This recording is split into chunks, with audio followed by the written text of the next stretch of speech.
Aujourd'hui, nous avons tout le temps végété dans une société qui a un caractère fortement patriarcal et qui est imbibée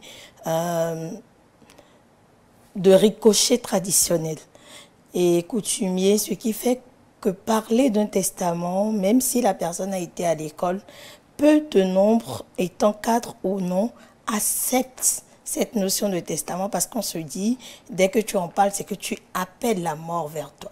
C'est des préjugés, ce sont des préconceptions que les gens ont aujourd'hui et qui créent la panique et la peur en eux, ce qui fait déjà un premier niveau de difficulté au niveau de la société. Quand on fait face aux valeurs éducationnelles et aux aspects qu'on lit au foyer, déjà, il n'est pas apprécié de parler du testament, quitte à ce que ce soit encore un enfant qui en parle à son père. Quand c'est l'enfant qui en parle à son père systématiquement, même quand c'est l'épouse, c'est déjà difficile.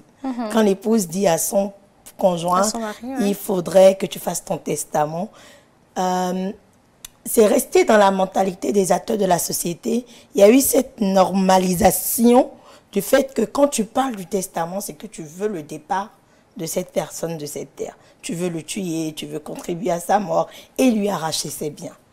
Mais ça vient d'où? Ça part d'où en fait? Vous savez, ce sont le fait de dire c'est traditionnel. Ce sont des pensées populaires qui sont ancrées et il y a aussi des réalités religieuses qui existent où on nous dit dans certaines coutumes, quand tu pars sur le fait que tu veux partager tes biens, c'est que tu te prépares à partir.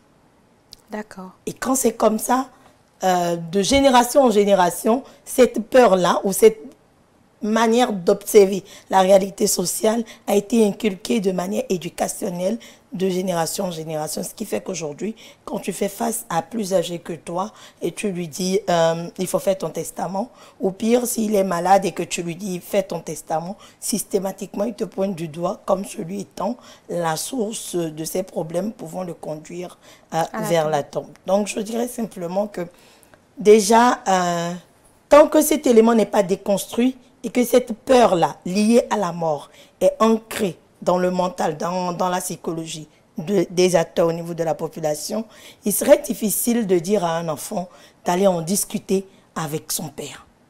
Déjà, les contextes ne s'y prêtent pas.